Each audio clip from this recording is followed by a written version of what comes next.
Tanmavadi Daivadan Bavad Vidaha.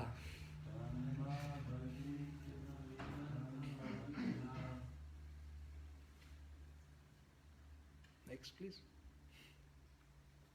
Tatya karma drishodurashaya.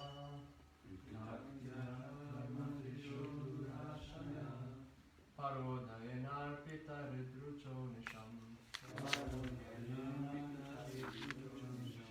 Paranduruktai vitudantya rusudas. Tanmavaditai vavadhan bhavatvidam.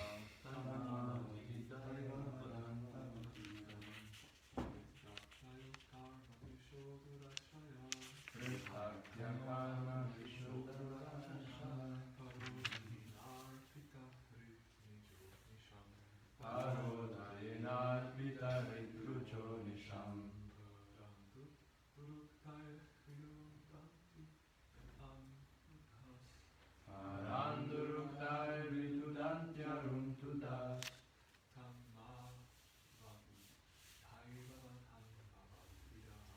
Tanmavaditai vavadam bhavatvidam.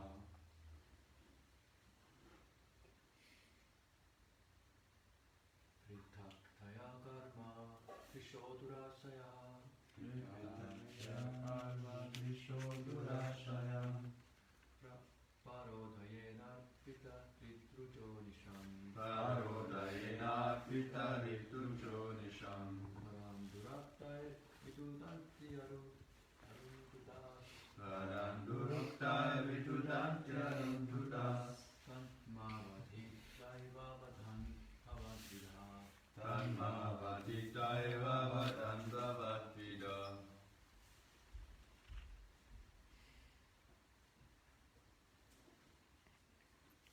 Pritak, differently. Diyaha, those who are thinking. Karma, fruitive activities. Drishaha, observer. Durashayaha, mean-minded. Paraudayena, by others' flourishing condition. Arpita, given up. Hrit, heart. Rujaha, anger. Anisham, always. Paran, others. Duruktaihi, harsh words. Vitudanti, gives pain. Aruntudaha, by piercing words. Tan, unto them. Ma, not. Avada, kill. Daiva, by providence. Vadhan, already killed. Bhavat, you. Vidaha, like. You put it little up, so I don't have to have so close. Little up. What you need? Volume. Little louder. Little loud. Just little louder. Hare Krishna, Hare Krishna, Krishna Krishna, Hare Hare, Hare Rama. Okay. I have to hear myself. Okay. Little lower. Little lower. Hare Krishna, Hare Krishna. Yes, perfect. Hare Krishna, Hare Krishna. Okay. Oh, somebody is already watching. I thought we were not online. Oh my goodness. Okay, thank you for watching. Translation. Persons who observe everything with differentiation, who are simply attached to fruitive activities, who are mean-minded, who are always pained to see the flourishing condition of others, and who thus give distress to them by uttering harsh and piercing words, have already been killed by providence. Thus, there is no need for them to be killed again by an exalted personality like you. Purport. Persons who are materialistic and always engaged in fruitive activities, for material profit cannot endure seeing the flourishing life of others. Except for a few persons in Krishna consciousness, the entire world is full of such envious persons who are perpetually full of anxieties because they are attached to the material body and are without self-realization. Since their hearts are always filled with anxiety, it is understood that they have already been killed by Providence. Thus Lord Shiva, as a self-realized Vaishnava, was advised not to kill Daksha. A Vaishnava is described as Paradukadukhi because although he is never distressed in any condition of life, he is distressed to see others in a distressed condition. Vaishnavas therefore should not try to kill by any action of the body or mind, but should try to revive the Krishna consciousness of others out of compassion for them. The Krishna consciousness movement has been started to deliver the envious persons of the world from the clutches of Maya, and even though devotees are sometimes put into trouble, they push on the Krishna consciousness movement in all tolerance. Lord Chaitanya advises, Trinad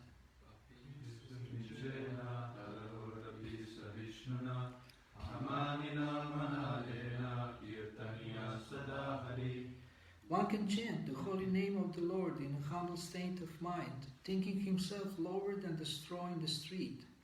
One should be more tolerant than the tree, devoid of all sense of false prestige, and ready to offer all respects to others. In such a state of mind, one can chant the holy name of the Lord constantly. Shikshashtaka 3. A Vaishnava should follow the examples of such Vaishnavas as Haridas Thakur, Nityananda Prabhu, and also Lord Jesus Christ.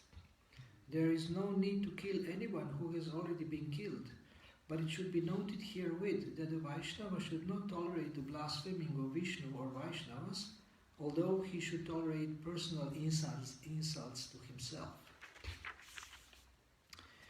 Pritagtiya karmadrisho durashayaha parodaye narpitahrit rujo nisham paranduruktar vitutantyaruntudas tanmavati daiva vadan bhavad vidaha. Persons who observe everything with differentiation, who are simply attached to fruitive activities, who are mean-minded, who are always pained to see the flourishing condition of others, and who thus give distress to them by uttering harsh and piercing words, have already been killed by Providence. Thus, there is no need for them to be killed again by an exalted personality like you.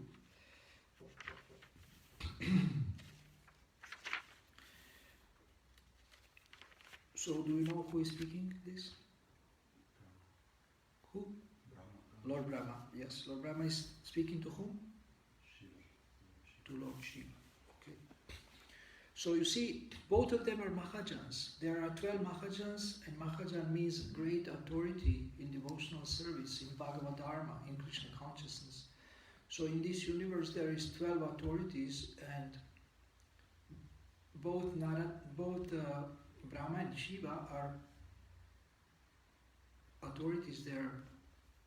Out of these 12, there are 2. And Swayambur Narada Shambhu. So in the first line of the verse that describes Mahajans, Yamaraj describes Mahajans, including himself. So in the first line, Brahma, Narada and Shiva are mentioned. Swayambur is Brahma, Lord Brahma. So sometimes in the Bhagavatam we will see that Mahajans meet each other and they talk. And these are always high-class conversations. This is wonderful verse and wonderful purport, and it's very much related to devotee care and mutual support amongst devotees, which we speak in the seminar. We speak about devotee care and helping each other succeed. So, one thing we can learn from the scriptures to have meaningful conversations or high-class conversations or deep conversations. Instead of having frivolous or shallow conversations, we can have deep conversations, and deep conversations are more satisfying for devotees. And therefore, Srila Rupa Goswami describes 6 loving exchanges, and 2 of them have to do with confidential conversations or deep conversations. Guyam akyati prichati. And this is in the seminar that we have about devotee success partnership. We actually speak about this, that this devotee success partnership facilitates actually these kind of conversations.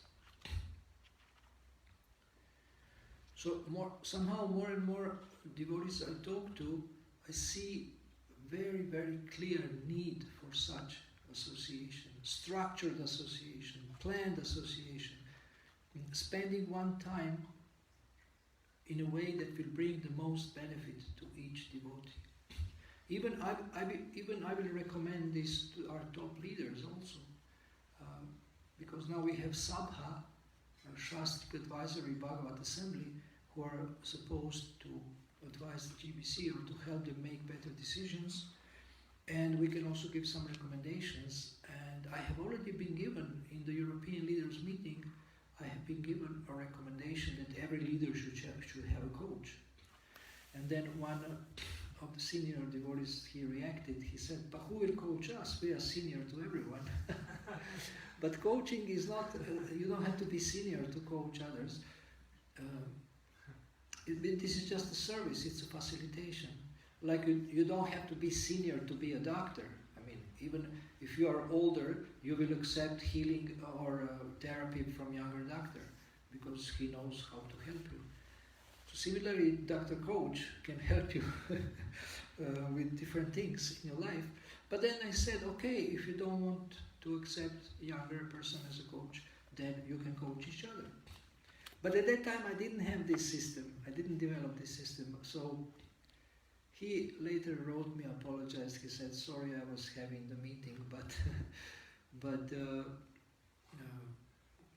this peer coaching, coaching each other is really, really powerful. Believe me, I started doing it like a couple of months ago, and it makes a big difference in my spiritual life. So I highly recommend it to everyone who wants to speed up his advancement in Krishna consciousness. So yesterday I spoke to one quite prominent coach in England, and I told her that, she asked me, so what is your spiritual background? And I said, well, Krishna, Hare Krishna, you know maybe about this? She didn't say yes, but I know that she knows. And I said, you look,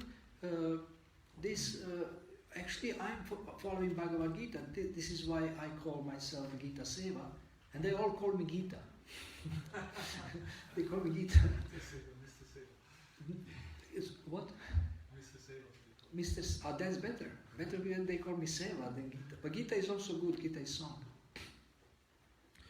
So I said, you know what is Bhagavad Gita? Bhagavad Gita is transcription of a coaching session. And she immediately liked it.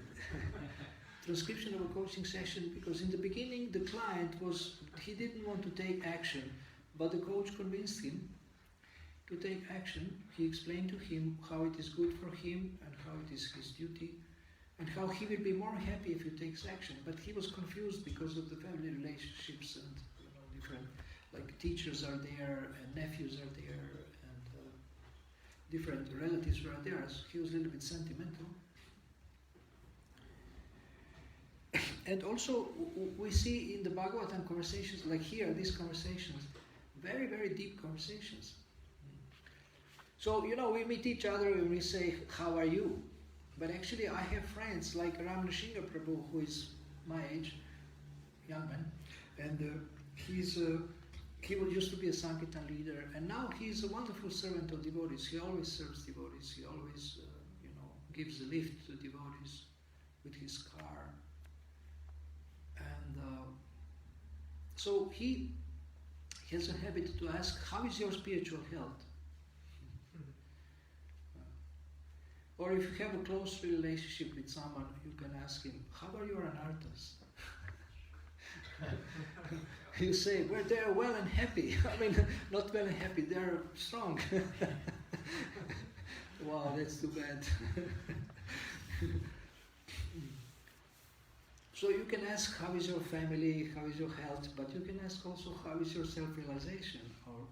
Or sometimes I ask devotees, how is your Krishna? And they say, oh, my Krishna, I forgot him. My Krishna is not very good, I have abandoned him. Or sometimes I think he abandoned me. So sometimes even great personalities have to calm down each other and pacify each other, because here Shiva wants to kill, and Brahma tells him, no need to kill, no need to kill. Especially in this age, we don't kill people, their bodies, we kill their demoniac mentality. But there is a lecture, one of the Bhagavad Gita lectures by Srila Prabhupada, where he says, soon you will see the power of the Hare Krishna movement. If needed, devotees can fight, like Arjuna, like Hanuman. So devotees can fight, and we have seen devotees fighting sometimes. Devotees are not just spoiled mommy's boys, weak mommy's boys. No, they're bold. To go on Sankirtan and be rejected, you need to be bold. Or to be attacked by people sometimes, or by dogs. I mean, sometimes you're attacked by dogs on book distribution. So you have to be a little bit like a warrior. So I will give you 2 examples where devotees show their kshatriya faculties or qualities. Once in Ireland, police wanted to stop Harinam. And devotees in Ireland, they're a little bit tough. So you can't mess around with them so easily. You know that. So the couple of policemen wanted to arrest 6-7 devotees. Devotees said, no way, you can't arrest us. So they forced them into car and locked them into car and continued Harinam. They pushed them into the car and locked them into, I think it was a van. They locked the police? Yeah, they locked the police in the car. Because there were some devotees who were very strong. Policemen couldn't beat them up.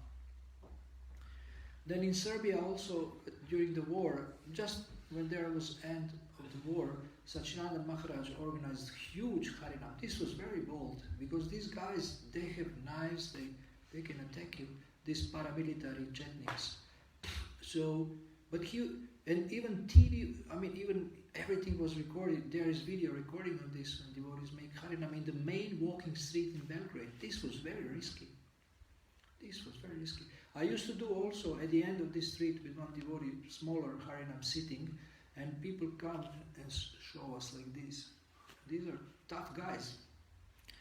But Satchidananda Swami wasn't afraid, and devotees were not afraid. And so, but we had devotees following Harinam, devotees who are ninjas and karate and different. So they would follow Harinam, and if anybody wants to approach Harinam and bother devotees or bother Matajis, they would stop them. And you can see in the video, one of our main ninjas, Balisadachari Prabhu from Macedonia, he is actually a ninja guru. He has many disciples. So some guy who wanted to come, and he would just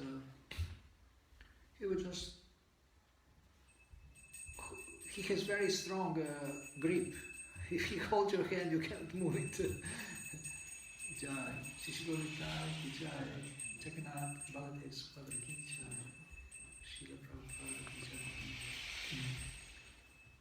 So if need, we can fight and we can beat up people, but what's the use? Better to beat up their demoniac mentality.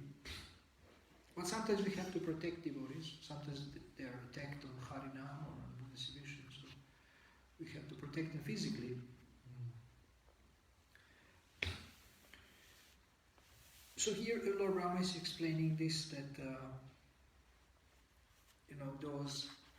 those who are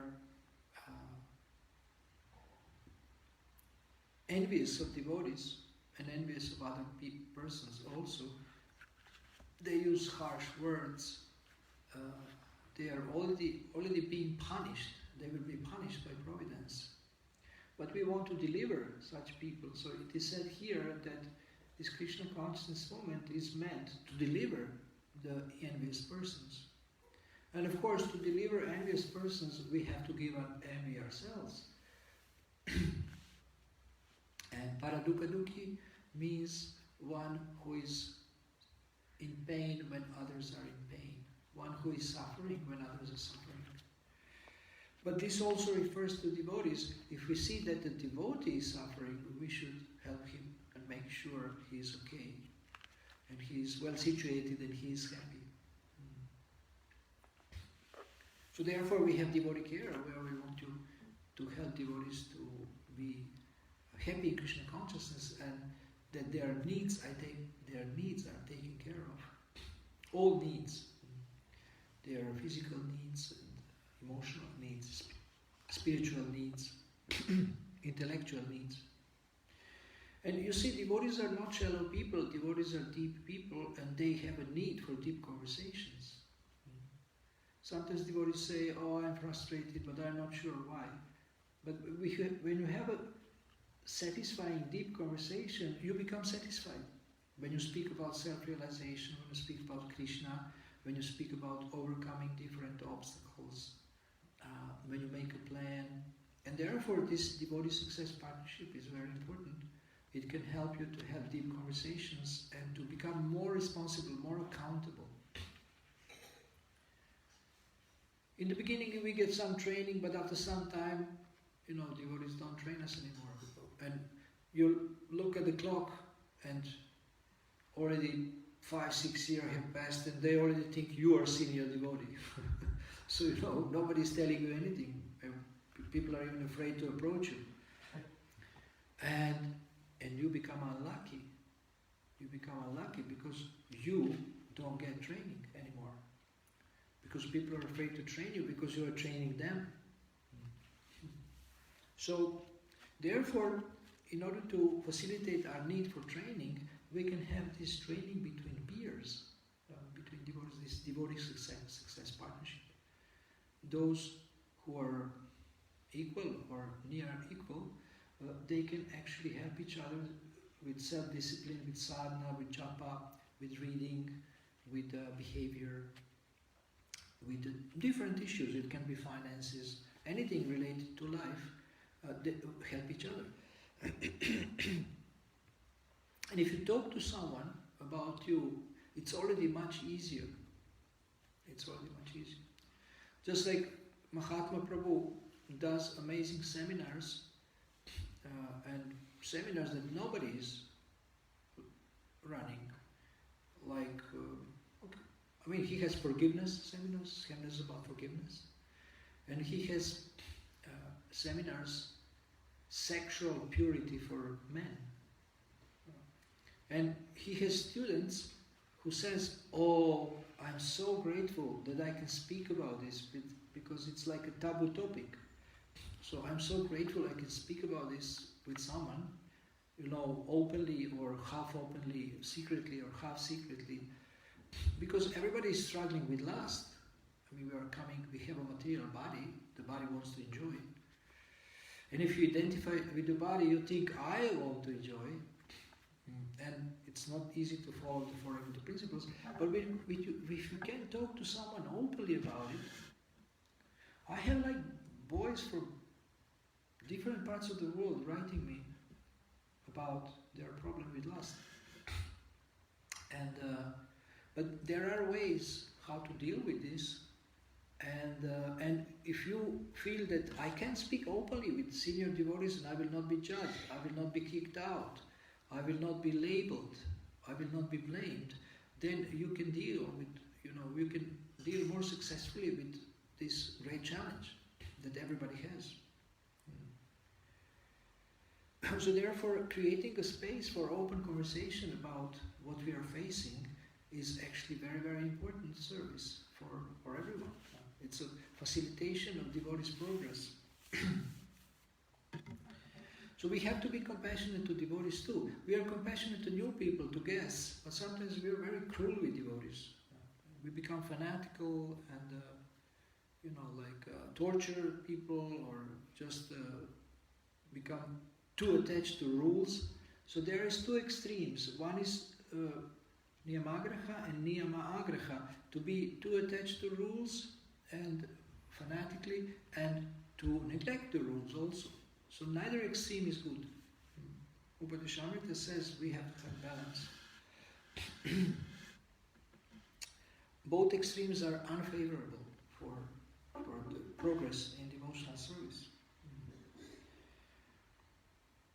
So we need to become compassionate to our devotees and to help them become happy in Krishna consciousness. We want happier devotees and we want more devotees.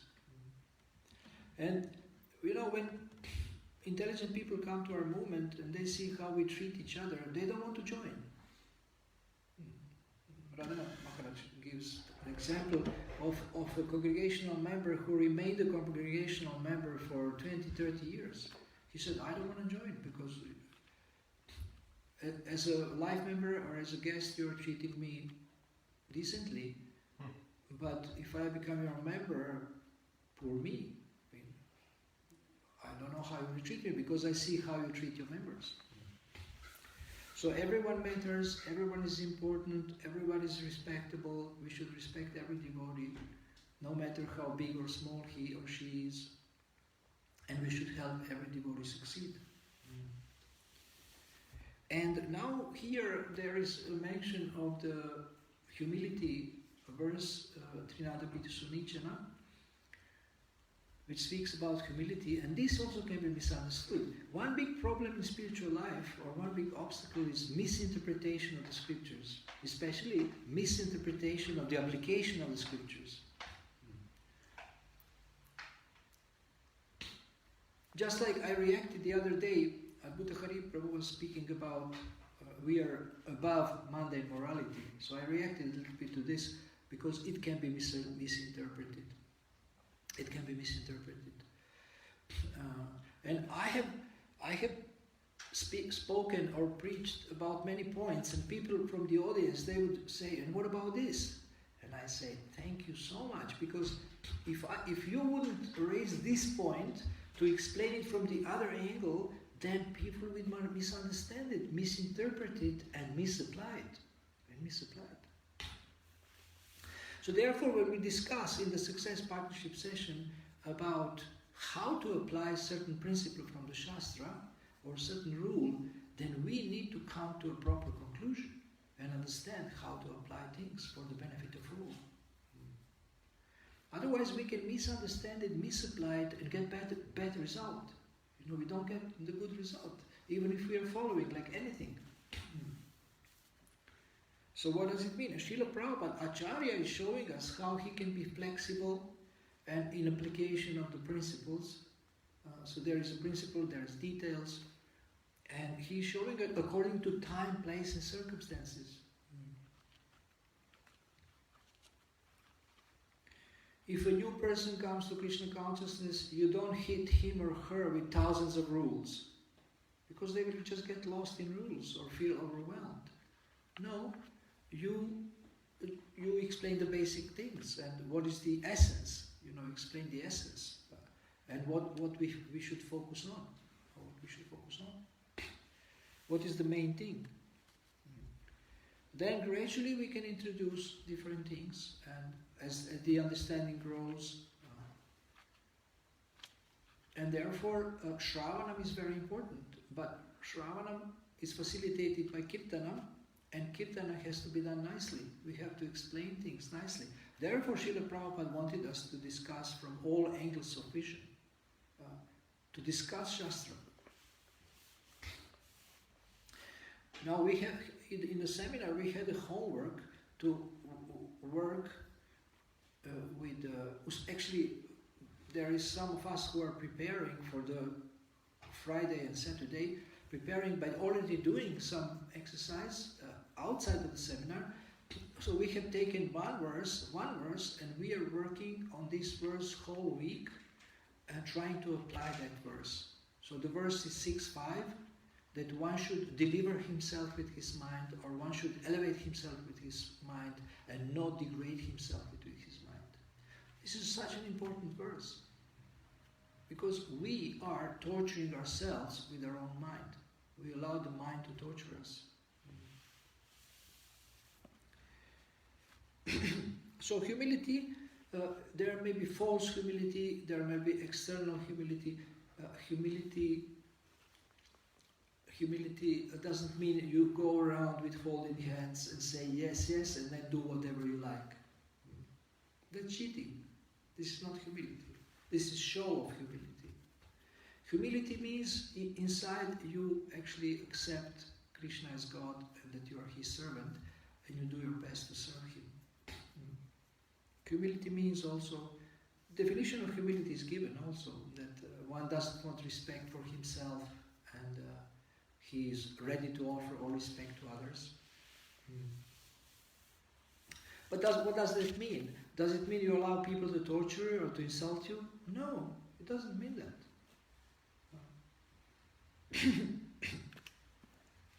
Srila Prabhupada says here that one can tolerate insults, but there is a limit to how much one should tolerate, because it's also not good for the other person to insult you all the time. But especially if the Lord is insulted, or his pure devotees, or his any devotees, then we react very strongly. We don't tolerate this. We don't tolerate other people's insults to Krishna and to devotees. And Krishna also doesn't tolerate people's insults. So people will get reactions if they insult devotees or criticize. And when we come to this moment, we can see so many imperfections. When I came, I expected the devotees walk like half meter above the earth. And when I came for the first time in the temple, I see that actually these people are, until yesterday, they were conditioned souls like me. They were imperfect, so I cannot expect from them perfection right away. They're, they get angry, they are sad, but they are in the process of purification, and they will get better in self-control, in self-realization, in their behavior. They will get better. So we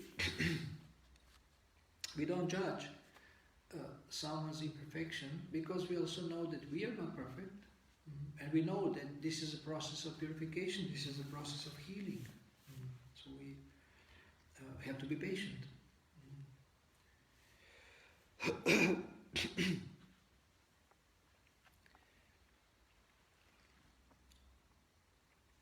It's not easy to speak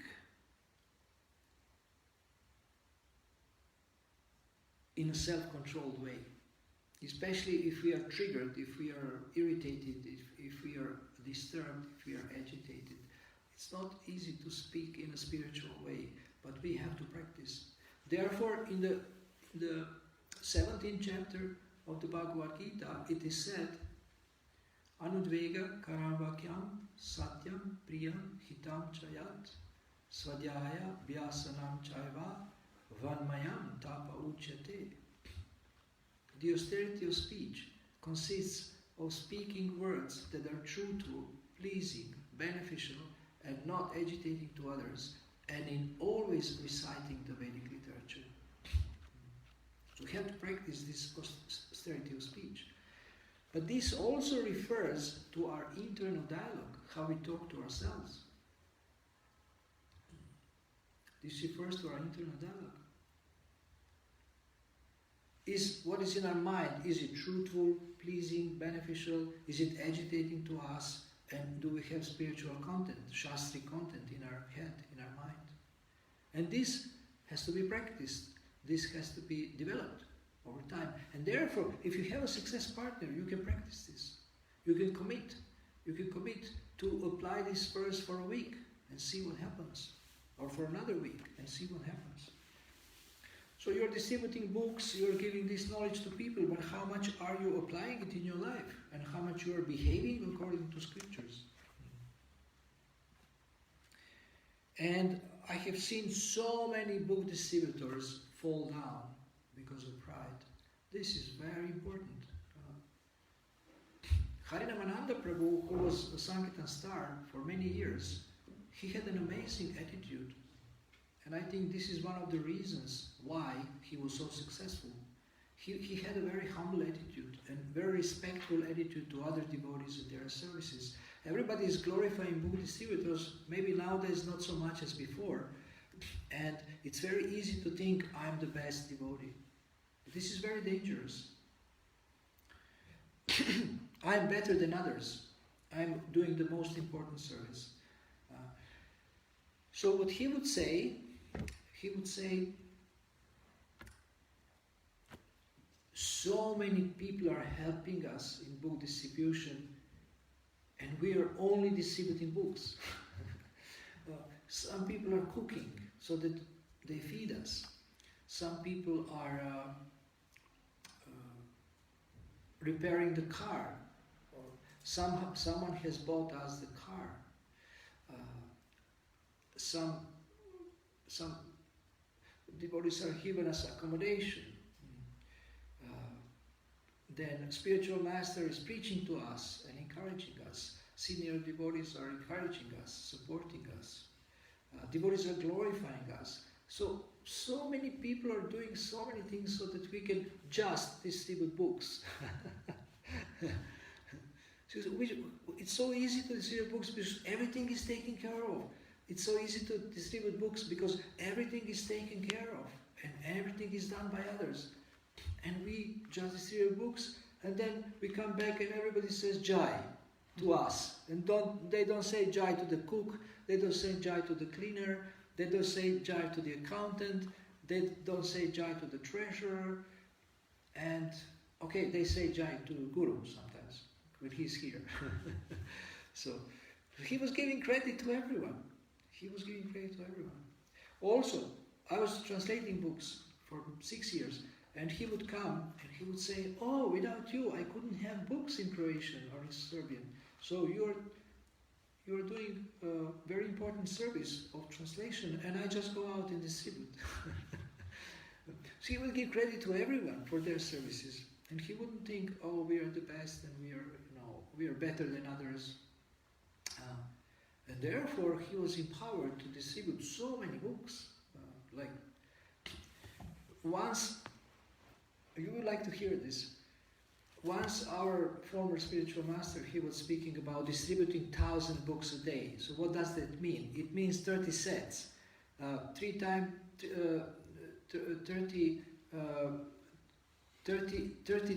30, that's 900.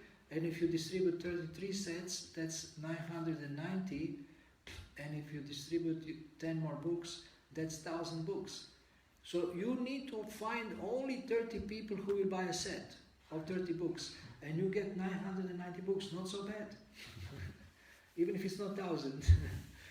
So he showed them how it's possible. And some of the disciples, like Navinanita, Harinamananda, they actually started to think, well, it is possible, it makes sense.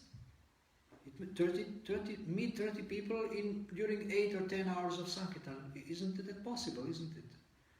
So, and they started distributing 500, 600, not so bad, a day, because they focused on sets. So, you see, it means so much when you give up your limiting assumptions. You're assuming that it's impossible to distribute 1,000 books. But if someone shows you how it is possible, you start to believe it. And you start to become a good instrument who believes. Now maybe you're an instrument who doesn't believe that so many books can be distributed. But if you start to believe, then God might empower you. God can empower you to distribute so many books. And you may think, well, it would be great to distribute 1,000 books because then I can rest for the rest of the week.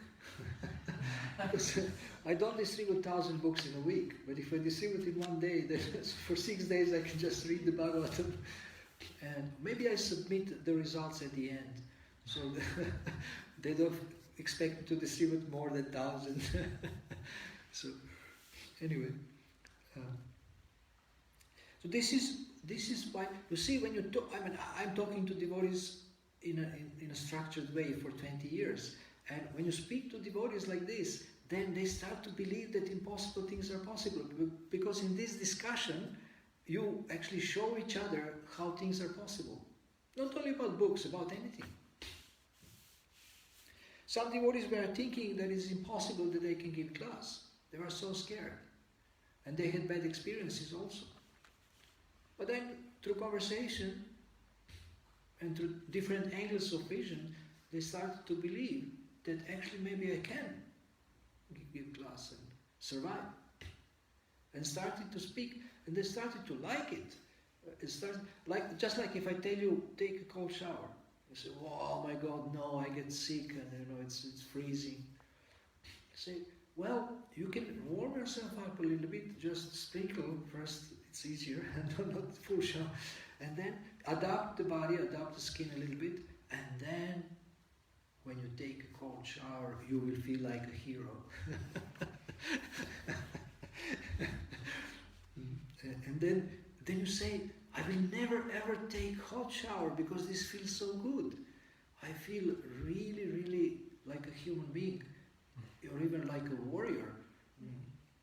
Otherwise, I feel like a cooked leg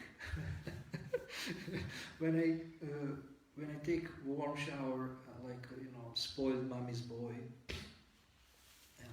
And it might seem impossible in the beginning, but as you practice, you start to like it. You develop a taste. You don't want anything else.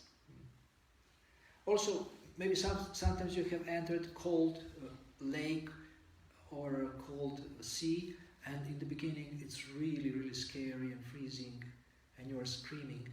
But then when your body gets adapted, then you see, oh, this is really good. I want to swim. It's really good. So similarly, when we are trying to surrender to Krishna, some things may seem scary, but actually you see that it's not so scary.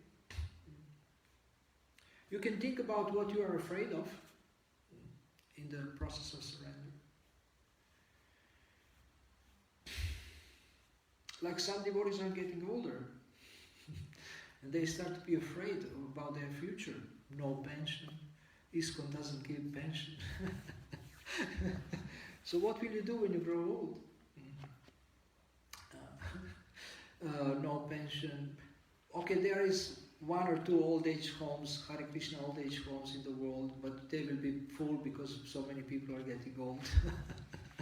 So they will be filled, they will be packed. So maybe you get a tent in front of the old age house and just get prashadam. So people ask me, how will you maintain yourself? And what if you get sick and old? I say, well, we shall see. We shall see at the moment when it happens. What can we do? But I believe there will be some arrangement. I have no pension. And then you can arrange to have a pension. You can arrange to have a passive income. For example, you rent your house or your parents' house to get a regular income, and then you arrange everything, and then you die. You arrange everything for your peaceful retirement and old age. You want to live peacefully and chant Hare Krishna in Vrindavan. You buy a house in Vrindavan and you get, pension from Europe, and then you arrange everything and then you die. So I told one story once that one man was working on his health his whole life, and he was always sick. And finally, at the end of life, he got completely healthy and he died. Also, there is success teachers. People speak such funny things, but nobody notices. There is one success teacher who is amazing. He's very intelligent. I'm using his tools sometimes. He's good in training you in self-discipline. So he says, by the time he died, about one man, he explained how he was saving. saving his whole life. He says by the time he died, he was worth few $1 billion. But he died. So he couldn't bring this money with him to the graveyard. Okay, you may say, well, he left something to his family, so he felt satisfied that he left something. He felt like he has done something for his family. But it's funny that, you save your whole life to die rich. I mean, does it make sense to die rich? Even to die famous also. You are going to die. People will forget you. I ask people, do you know about Rolling Stones? This is Rolling Stones. I have no idea who are these guys. They don't know about the Beatles. It's a shame. For the old generation, it's a shame. They know, Jay-Z and who else was this dog, Snoop Dogg. They know these guys. They don't know about the Beatles. I mean, Beatles are legends. Even Beatles are legends from the point of view of Hare Krishna. George Harrison was a Hare Krishna. And Maharishi people say he was a Maharishi follower or transcendental meditation follower. But then Paul McCartney, he made a song about Krishna. The Lord is riding across the ocean. The Lord is riding across the sea. He made a song about Krishna. John Lennon spoke to Prabhupada. Prabhupada preached to John Lennon and Yoko Ono. Only Ringo didn't get in touch with Krishna consciousness. So, Beatles are so famous, and this young generation, it's a shame they don't know about them. Because, you cannot be famous with everyone all the time. You can be famous with some people for some time. So he died famous, he left maybe book also. You can leave a book. Oh, what happened here?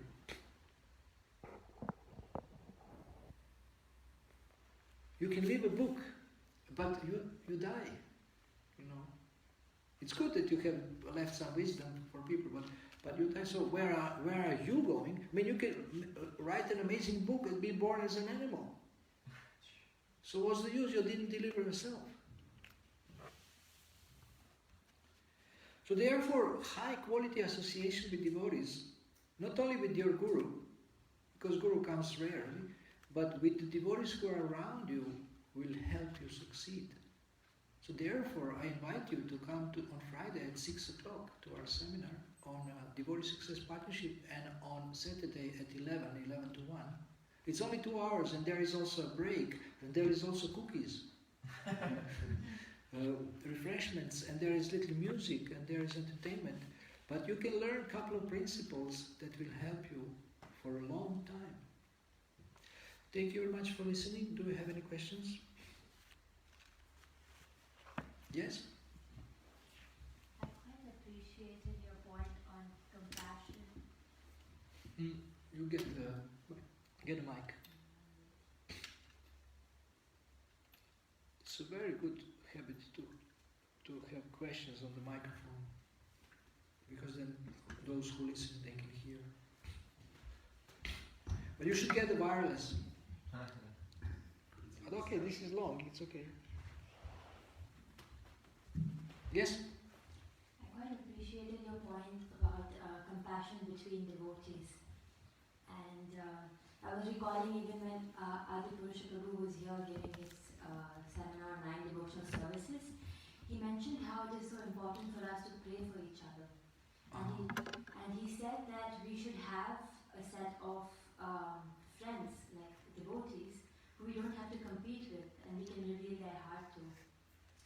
And for me, one thing I think I struggle with, or which is there in my heart, is that, like you mentioned, that when we come in new, we are given so much attention and so much care.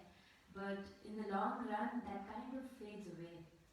In the sense that even my Guru Maharaj once said that attention to details is a sign of love.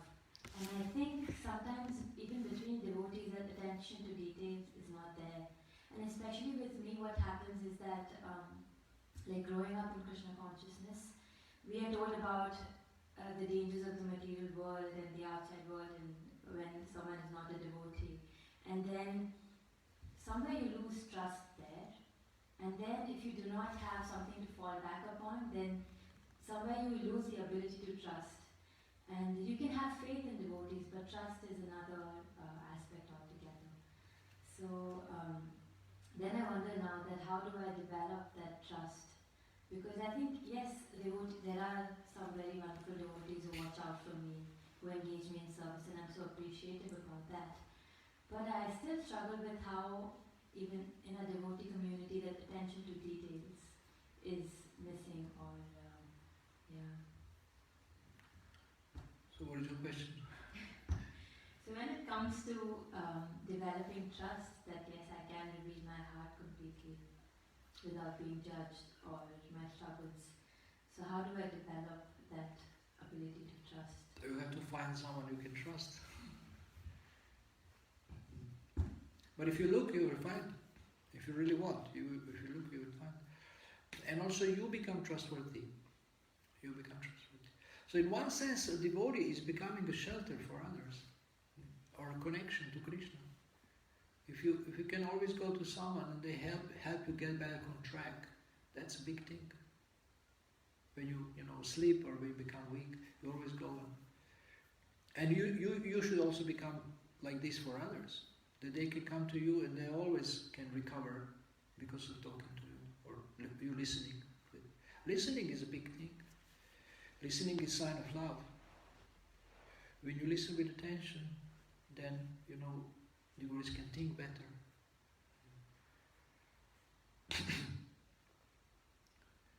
Listening is a sign of respect. So I just, upstairs, I forgot to bring it, I wanted to show you. I have a book with the title, Are You Listening or Just Waiting to Speak? Most people are waiting to speak. So I think if you find someone who listens, not only talks, you can trust them more. Therefore we are training devotees to listen, not to talk. Talking anybody can do. Talking is done so much. But listening is very rare. So in our sessions, you have attended also, we have this whole session is just about facilitating your thinking, not about me telling you something. I'm already telling you so many things. But when we speak, you think. So when you ask me, what do you think about this? I ask you, what do you think about this? And you tell me first. How long can you think without my help? And how much longer can you think with my help? God is in your heart too. So where is your connection with the higher intelligence? You have equal opportunity as me to use your intelligence. So please use it. I can always say something at the end if needed, if you're really in darkness or in fog about something, but first you exercise your intelligence, your brain, and think how to do this, how to do that, like this. And I always say, if you see that something is lacking in ISKCON, it's an opportunity for you to become like this, to fill the gap. You may say, well, I'm too young. No, very soon you will not be too young. There will be younger coming and saying, oh, you are so experienced, you are 5 years in Krishna consciousness. Before we used to be senior after 3 months. After 3 months you are a senior devotee, more experienced, you become like guru and preach to young devotees, bhakta leader.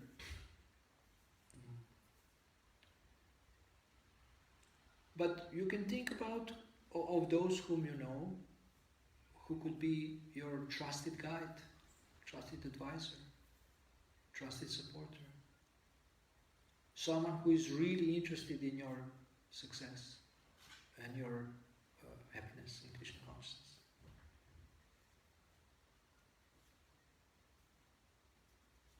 Okay? Anything else? Yes?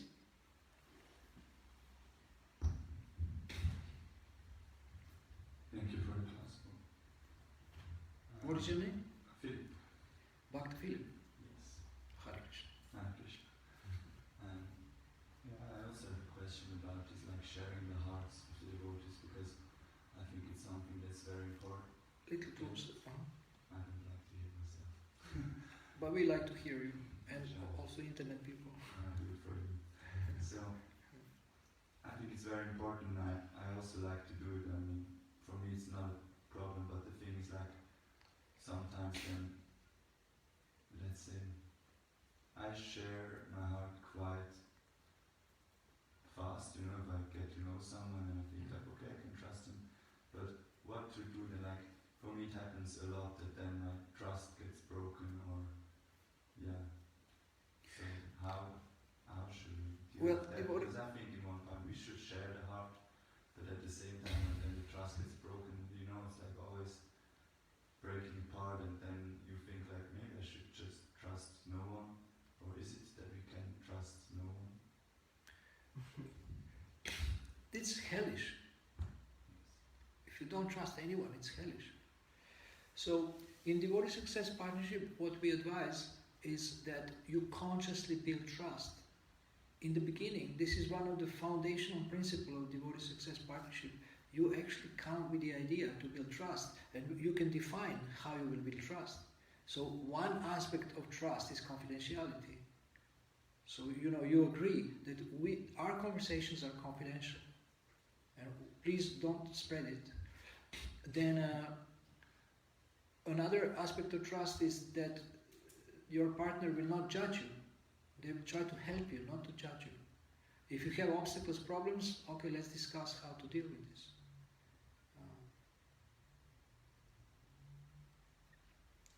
And listening with the idea to understand.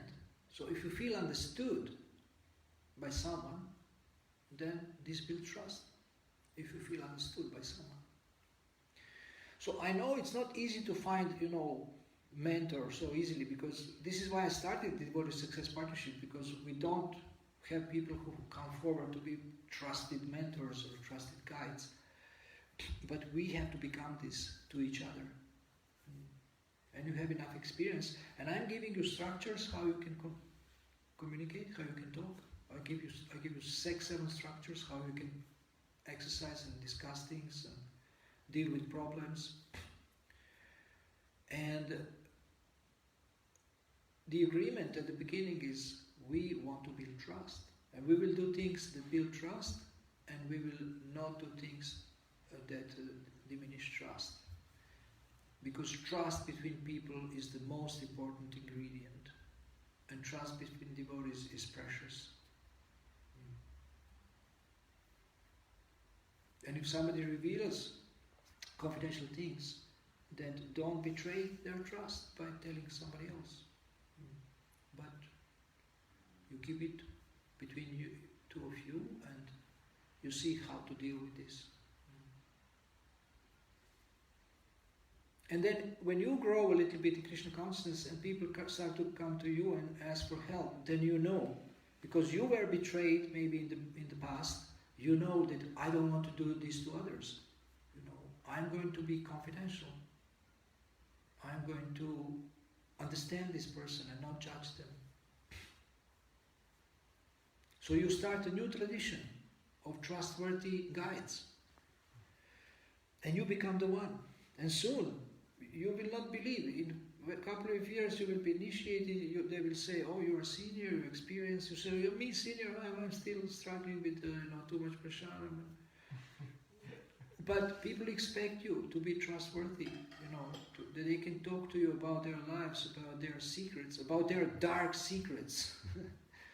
People come and tell me, I have dark secrets. I have done all the nonsense that exists in the world. And I say, well, past you cannot change, but let's focus on a better future. And don't repeat mistakes. Okay, let's try. I don't need to hear about your dark secrets, because they are always the same. Conditioned souls have the same secrets. They are evil, they are selfish, they exploit others, or, I don't know, enjoy too much, intoxication. What else is there? We know what is their dark secret. It's not very exciting. Okay? Thank you. Srila Prabhupada ki jai. Thank you also to everyone who was listening on the internet. Hare Krishna. His Grace Sakura Prabhu ki jai. Srila Prabhupada ki jai.